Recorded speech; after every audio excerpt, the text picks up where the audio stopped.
윤석열 대통령이 순방 중 비속어를 섞어 발언한 것을 놓고 논란이 확산하고 있습니다.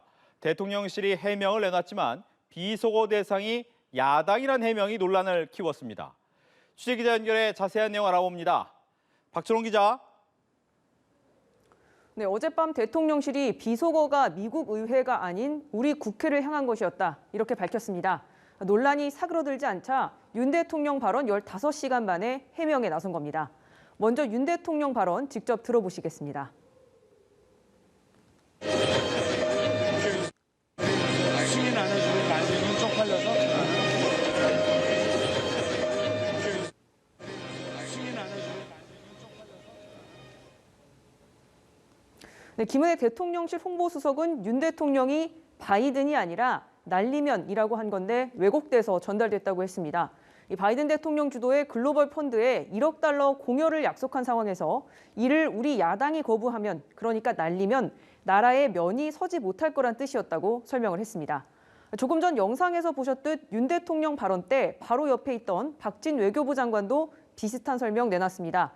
윤 대통령 발언은 미국과는 상관이 없다면서 바로 직전 바이든 대통령과 짧지만 깊이 있고 또 친밀한 대화를 나누고 나오던 길이었는데 상식적으로 미국 대통령을 비난할 이유가 있냐, 이렇게 말을 했습니다.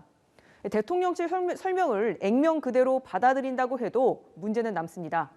국정 운영의 한 축인 야당을 비속어로 지칭한 게 사실이라고 스스로 인정한 것이기 때문입니다.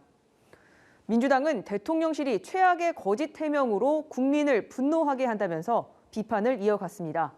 이재명 대표는 국민들이 엄청난 굴욕감과 또 자존감 훼손을 느꼈을 거라고 했고, 박홍근 원내대표가 어떻게 발언했는지는 직접 들어보시겠습니다. 국민을 개돼지로 여기며 국민의 창력을 시험하고 있다는 조롱과 질타가 온라인상에 가득합니다. 국민의 대표기관인 민주당 169명의 국회의원이 정령드립니까? 네, 민주당은 이번 사건을 외교 참사로 규정하면서 외교 라인 전면 교체와 윤 대통령의 대국민 사과를 요구했습니다. 국민의힘은 어제까지 말을 아끼는 분위기였는데 오늘은 비속어 파문을 수습하는 데 주력했다고요. 네, 파장이 커지자 국민의힘 지도부도 대통령실과 보조를 마쳤습니다.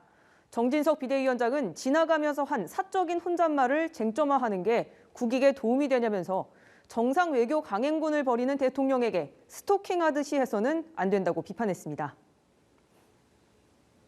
의도를 했기 때문에 일단 그걸 저희로서는 대통령실의 해명을 믿을 수밖에 없지 않겠습니까? 제 귀가 나쁜지 모르지만 아무리 여러 번 들어봐도 명확하게 제가 들리지가 않습니다. 다만 야당과의 관계를 어떻게 풀어갈 것인지는 여당 안에서도 우려가 나왔습니다. 주호영 원내대표는 윤 대통령의 비속어가 우리 야당을 의미한다고 해도 많이 유감스러운 일이다, 이렇게 밝혔습니다. 국민의힘은 윤 대통령의 외교 성과를 부각하는 데 집중했는데요. 사적인 대화까지 이용해 한미 동맹 관계를 이간질하지 말라면서 국면 전환에 나섰습니다.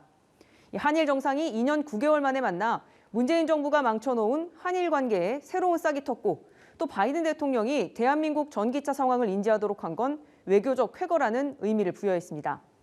그러나 비속어 논란이 장기화한다면 윤 대통령의 국정 운영에는 부담이 될 수가 있습니다.